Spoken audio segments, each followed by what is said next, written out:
these thoughts up in my head, things I never did. I took some L's, but I'm still here.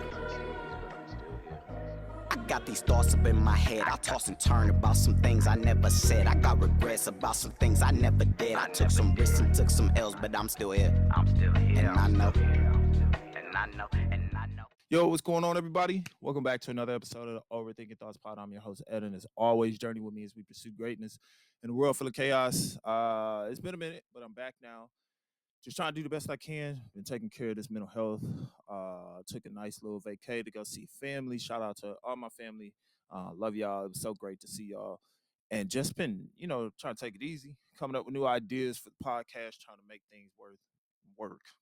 So here we are. I hope that things have been going well for you. I hope that you've been taking some time for yourself, working on your goals, reaching things.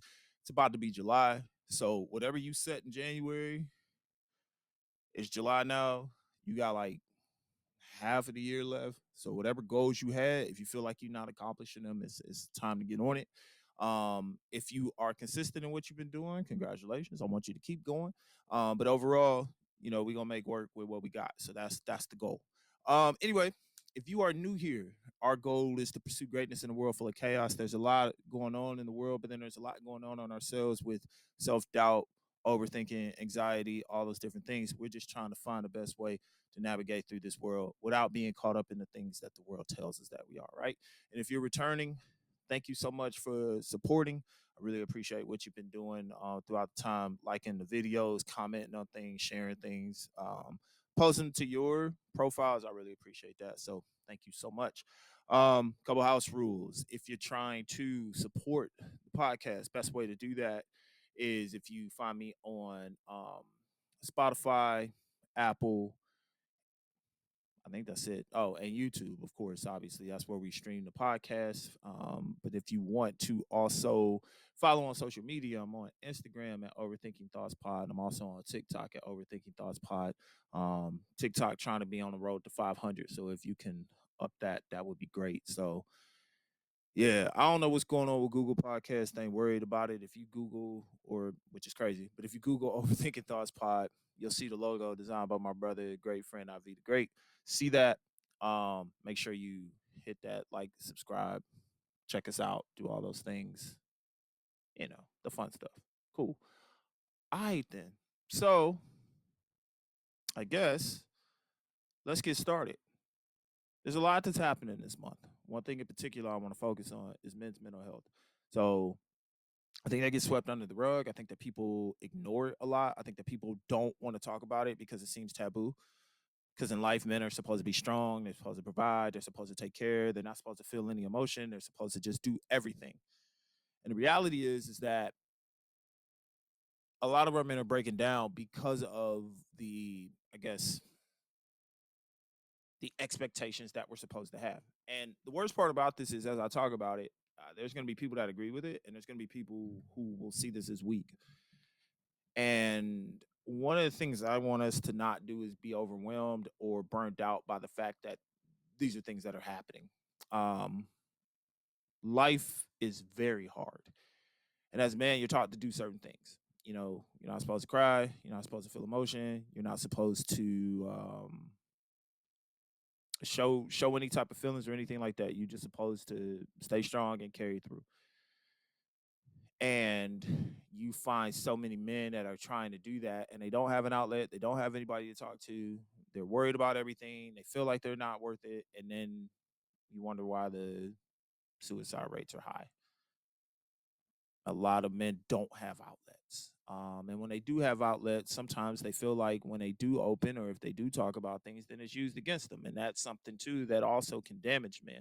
Now, I'm not sitting up here trying to, be like, actually, you know what? It doesn't matter. Here's what's important is that men's mental health matters. And regardless of if people are being negative about what's going on, you got to understand that men have emotion, men have feelings. It's, once again, very taboo to talk about because people think as a man, if you start sharing your emotion and you start talking about what you feel, then that labels you as weak. I think the weakest thing that you could do is not ask for help when you are in a situation where you need help. If you are struggling, if you need support and you're trying to just act like you don't need it. And on the inside, you're dying. But on the outside, you're trying to fake that you are living. It's not going to work out well for you. You're going to end up in a place where you don't want to be. You're going to be burnt out. You're going to lose your dreams. You're going to lose everything that you work for. You're going to lose all the things that you have desired to become. They go to the wayside because the only thing that you're going to think about is how you're not worth it. And a lot of times, all we need to do is put out a helping hand and say, I need you. I mean, I've done that. I've had a village of people that have helped me through some dark times in life. Um, Therapy was a big thing for me, and I know that a lot of people think that therapy is I don't know, not good, but therapy is one of the best things that ever happened to me. I think it made me a better. It definitely made me a better husband for sure. It made me a better father too because it allowed me to um it allowed me to be in a position to say, you know what, I don't know it all. I think I was so busy trying to figure it all out on my own, and I didn't. I couldn't figure out why I was getting stuck all the time. I couldn't figure out why I was always feeling down or low or just like I'm not gonna make it. I'm not this. I'm not that. And the reality was, I was going to make it. I just needed extra support to get there. So that can be tough sometimes. That can definitely be a struggle.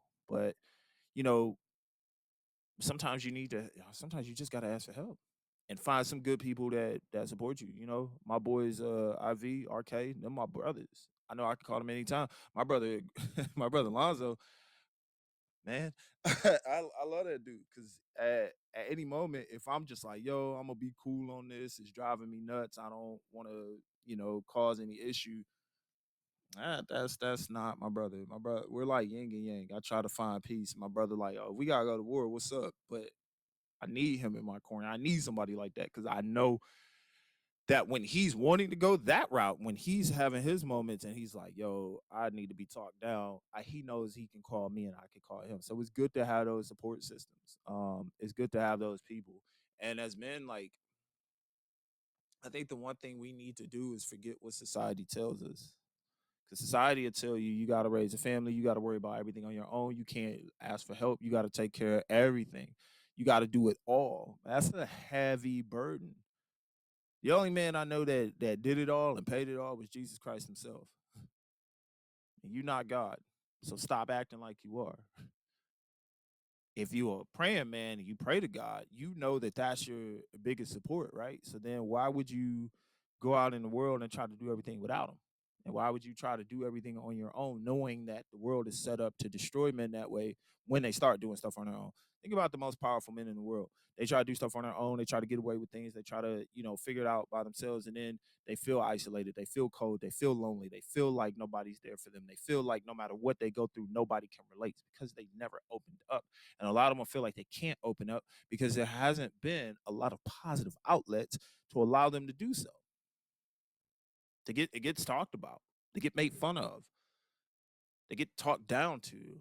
They get told they're not masculine. They get told that they're nothing, like they're not living up to expectation.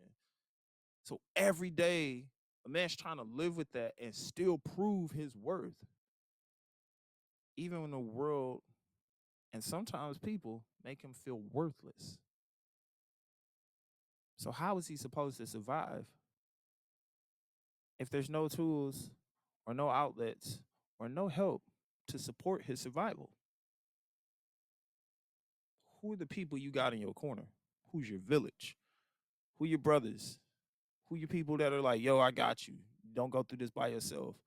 I just had a conversation with a good friend of mine. I'm not gonna put their business out in the street, but there's some things that are happening, some changes that are about to happen. I don't know what to expect, but what I did say was I know that God's got a plan. I trust that God will deliver in a way that is miraculous, in a way that will show us who he really is, and in a way that will not only strengthen my friend's faith, but my faith as well. And I'm believing in that. And I told this person, you heard, I heard. It's a family affair. You can't go through this by yourself. I'm not gonna let you go through it by yourself. I'm gonna be there to support. That's what we need in life. We need those people. But here's a caution though, in the same breath. The same amount of help that you putting into other people, make sure that you're getting it back. Because if you're giving and giving and giving and giving, At some point, you're not going to be able to fill anybody's cup if your cup is empty.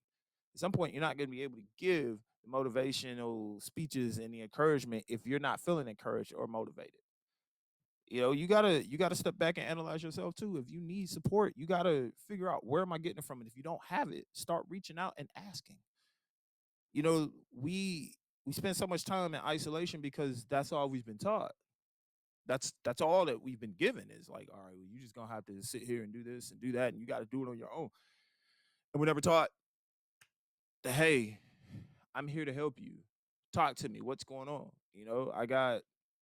I know I have people out there that will allow me to do that, but I will admit that sometimes I don't reach out because I do feel like nobody will understand, or I don't feel like they're gonna be able to help me. And the reality is, I won't know until I ask.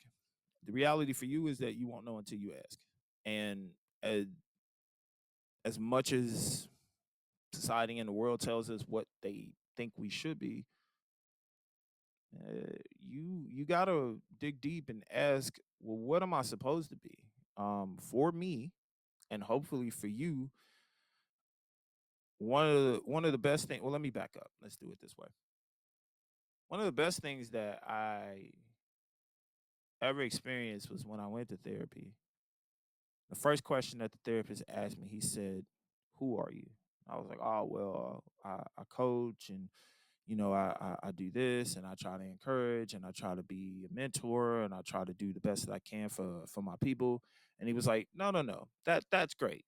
The reality is, that's what you do, but who are you?" I couldn't answer the question. I'd never taken time to figure out who I was.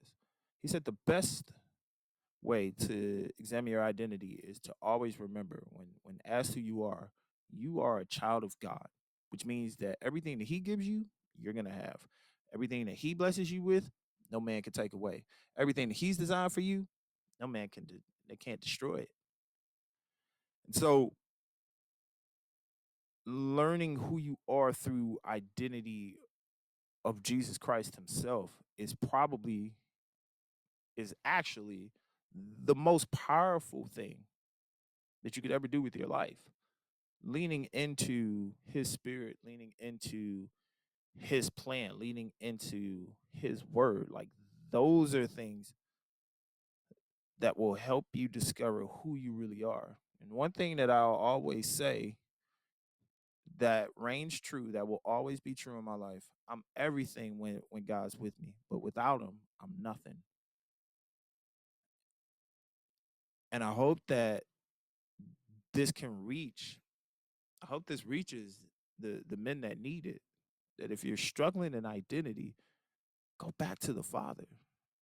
Go back to the one that created you in his image, knows the plans that he has for your heart, wants you to live life abundantly, wants to provide for every need, wants to give you all the things and more that you can't do on your own. Gosh, it's just amazing. This is a moment for me. It's just amazing to think of all the things that God has done in my life. Even when I've turned my back, he never turned away from me.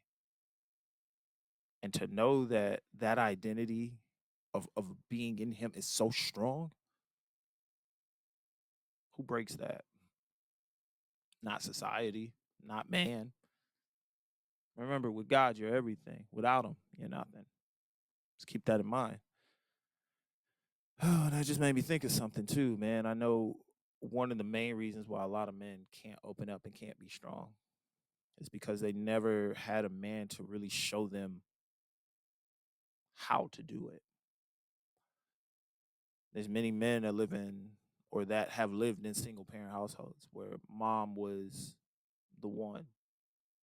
And as much as mom can provide and care and nurture, the one thing that a mother can never do is tell a man how to be a man. And that's no slight to them, but it's just that there's a different experience. They can see it, they can share some insights, but just like I can't tell a woman how to be a mother, a woman can't tell a man how to be a father. Believe what you want to believe, but real life experience is key in this. There's no disrespect toward anybody. But the reality is that this is why we have a lot of men that feel weak, or they feel like they don't have a sense of direction because they didn't have a blueprint in the beginning to show where they were supposed to go or what they were supposed to do. And a lot of them feel a certain type of way because they don't know how to necessarily handle what they're supposed to do. Um, that can be tough in so many ways. It's tough because you're trying to figure out how do I get better when the example I was supposed to have didn't exist. And I think what has really come to light is that there's a good percentage of men who, when they become fathers, instead of learning how to be a father, they're trying to outduel their biological father. In other words, they're trying to do all the things that he never did, and it becomes competition more than it becomes parenting. It becomes more of a I'm going to prove this person wrong rather than I'm going to nurture my children so that way they don't feel the way that I feel. It's a fine line because you want to do what's best for your children and you want to do what's best for your sons because you're trying to get them to grow into great men. But the reality is, if you don't take the time to really learn what it's like to be a father, then you could possibly alienate them and put them in a position where now that your own child is trying to figure out, well, how do they become a man when the man in question doesn't know how to do it either. So I look at my own life, I look at other people's lives, I look at situations we've been in, and I realize it is so vital outside of Father's Day. Half the time, first of all, half the time people don't even celebrate. My wife, she celebrates it because she loves me. My kids love me. It was the greatest thing because I don't ask for anything. The only thing I care about on Father's Day is that they're okay, which is also a man thing, right? Like we're just like, nah, I don't want anything. Y'all be cool, but they still took care of me. They still treated me with respect. They still gave me some awesome stuff. I wish I had it. They gave me a Bluey mug. I got a Bluey shirt with the Cool Dads Club on the back, man. Like, and I know what you're thinking, right? Like, why Bluey? Why not? Never mind. Let me get back to it. But what I'm saying is like there are a lot of fathers out there though who are trying to be fathers who did not get a true, genuine father experience, and that's where it becomes a little difficult. So I would say if you're a spouse, if you're dating a man who didn't have a father that came from a single parent household, like give him a little bit of grace because he's trying to figure it out too. And if he didn't have the example in front of him to show him, there's a bit of a learning curve. Now, at some point, as men, we got to hold ourselves accountable and realize that hey, if this isn't the right way we're going, we still got to figure out what we need to do. But at the same time, I can understand that it might be a slight struggle if we don't know. But don't give up on it. And the best thing that you can do as a father is be present. Be present for your children. Be present for your wife. Be present in all situations, okay? Because at the end of the day, you being there, you being present, you being seen, and being there to share in those important moments, and being there to teach valuable lessons, and being there to say the things that need to be said, even when it's hard to say them. At some point in life, it will become the most valuable thing you do because it will help your child grow into becoming the man that he needs to be. And it will be all because you were there. And that's important. But we can't get to that point if you're not taking care of yourself now. If you are experiencing burnout, you got to ask for help. If you are feeling like you're about to drown, reach your hand out so somebody can grab you before you go all the way under. Because a lot of people close it and then they decide that the world is so much better without them. And that's not true. And I wish I could just peel back the layers to tell men that feel that way that's not true. If you know somebody that's going through that right now, I want you to share this with them. Bro, you valuable and you mean something to this world. And although your situation may feel like it's not a positive one, I need you to know that this too shall pass. The storm will pass. what you're facing that feels like it's breaking you is actually transforming you into something better. It's going to be the key thing that you need to pass down to those that you are watching over, whether you're a father, whether you're a guardian, whether you're a coach, mentor, whatever. All those lessons that you're going through right now are going to be valuable tools that you're going to be able to use for others. And it won't only strengthen them, it'll strengthen you. It'll show you your worth. But don't put your value in the world. Don't put your value in materialistic things. Don't put your value on statuses because all of that will fade. Put your value in Christ because he never fails. Put your value in understanding that he's given you power to raise a family, to be a husband, to be a mentor, to be a leader, to be someone that can be valuable to this world. So I'm pleading with you and I'm begging you from the bottom of my heart, whatever you do not give up on yourself because there are more people in this world that are counting on you than you can ever imagine. But more importantly, you got to count on you too. So don't give up on you. Please. Because I just may need you one day. You never know. Don't quit. Don't quit. Don't quit. Don't quit. Don't quit. My guys, we got a lot that happens in the world and it feels like a lot of pressure sometimes. I get it. I do. I feel it sometimes. Sometimes I'm sitting here at home like, am I doing everything I need to do for my family? Am I being adequate? Like, am I being a good father? I look at my oldest son, like I have to give a little more attention to my youngest son. Like he's got a lot that's happening right now. We working on this speech, we working on body training, we working on getting them ready for preschool. There's a lot of new challenges that are happening. But my oldest son going through the same thing. Not all that, but like he's going through changes too. He's getting older, he's starting to reach puberty, he's starting to meet new people, he's going in these different directions. And it's like I gotta make sure that he's good too. But then there's times where I feel like I fail or I fall short. And I'm thankful to have somebody in my life who will tell me, hey, we'll keep working on it. I'll correct you. I know you don't want to hear it, but we'll get you through. I have a great wife. That's why it's important, men, to choose an amazing spouse too. Like that helps with mental health. Trust me, because when you struggling and your significant other see it, and she can step in and be like, I see, you dealing with some things. I got it. I'm gonna help you. Like accept the help. Like don't feel bad about it. Accept the help, man. Like we always need help. And find somebody that ain't gonna turn it on you. Cause that's why a lot of men don't. And to the spouses out there, like when your man open up to you, the biggest reason why is because he feels like he can trust you. The worst thing you can do is invalidate that trust by then using it against him and calling him out on something that he significantly is trying to work on. Otherwise, like we don't work well with that. Can't trust you after that. And so my best piece of advice is if that man's opening up to you, it's because he care about you and he feels that you can help him, not take care of him, not take care of him like a child, but to be there to help him in moments where he feels like he can't go on. So you can be that extra encouragement to pick him up and say, hey, baby, you got this. Hey, don't worry about it. I know you're struggling right now. We still got you. We support what you're doing. We love you. We gonna be with you. And if he does fail, hey, we gonna pick you back up. This is what happened. I see what changed here, but you know what? We can still make this happen. Here's how we're gonna do it. And here's what you can do.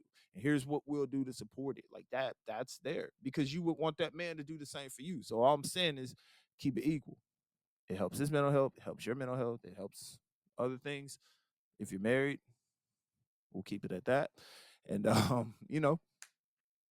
it's a whole thing. I just want to make sure that like I drive this point home that there's a lot that men wrestle with mentally in their mind that they don't want to put out there just yet because they don't feel like it's a safe space or it's a safe place or it's a safe world. That's why I say pursuing greatness in a world full of chaos because every single day there's something new or something else you got to provide or something else that you got to put forth or something else that you're trying to put out there to help your family or to help yourself or how I'm gonna make this money, how I'm gonna raise my kids, how I'm gonna do this, do that. What about this job? There's so many what ifs and so many anxious thoughts and so many overthinking thoughts that happen that we just need to stop, take our time, and we're gonna take this thing one day at a time. The best way that we can control our mental health is by understanding that we just have this day. So for this day, we will tackle whatever today's problem is, not tomorrow's or next week's, today's. We're going to focus on one day and take one step. And if we can accomplish one thing, that's something to hang your hat on. That's something to feel grateful for. And then we move on to the next thing. Okay. We don't need to overwhelm ourselves with the weight of the world, especially when the world really ain't overwhelmed with us. So it's like, give yourself some grace, take some steps, and please, please, please take care of your mental health, because your mental health will keep you around a lot longer. It helps improve your physical health. It helps improve how you interact with people. It helps improve how you look at yourself. So take care of you. Excuse me. But I definitely want you to know that you are a valuable human being. You provide value to this earth, not because of your status, not because of what job you hold or how much money you have or what car you drive, but because of who you are as a person, who God has blessed you to be. You have something unique to this world. You have something that you can give. You have an amazing gift. We're waiting on you to use it. And if you need some support to help with that, don't be afraid to ask. Don't worry about what the world thinks of you. Be strong in what God knows of you. He knows that you are an amazing person. You beautifully and wonderfully made. You were made in his image. So nothing else matters. You got the king. What the world gonna do with that? Because when this world quits spinning and it's all said and done, if you do this the right way, you really trust and believe in who God is, then you're gonna continue to have eternal life in the right space. And that's what we want. We don't want that other stuff. But I just strongly encourage you, don't be afraid to reach out. There's multiple resources. If you need therapy, if you need to work on those issues that just keep making you feel like you're stuck, like don't be afraid to talk these things out. But also don't look at yourself as a failure. Look at yourself as somebody who, okay, if you went through life and made a lot of mistakes, if you're able to look back on them, you feel a certain way about them and you want to be better, that's called growth. That's called maturity. So be proud of the fact that you're no longer in that position. And if you feel like you're in a rut right now and you think like it's too late to turn around, it's never too late. It's never too late to make a change. It's never too late to better yourself. Time is now, because we only have this moment. So in this moment, I want to tell you that, to all my men out there, I am sincerely rooting for you because I want you to be the best version of you that you can be. I want you to be an amazing husband towards your wife. I want you to be an amazing father towards your children. But overall, I want you to just be an amazing man. Someone who knows who they are, knows their value, and knows that they are worth it. Because God said you're worth it. Because he created you. And he did it in his image. Nothing else, man. So I need you to take care of you. I need you to love you. And if you're struggling with any of that, the one thing I need you to know is this: I believe in you. Now go believe in yourself. All right? It's Men's Mental Health Month. So let's take care of ourselves. Not just this month, but in the months to come and in the years to come. It's the Overthinking Thoughts Pod. I'm Ed. We out. These thoughts up in my head. Things I never did. I took some L's, but I'm still here. I got these thoughts up in my head. I toss and turn about some things I never said. I got regrets about some things I never did. I took some risks and took some L's, but I'm still here. And I know.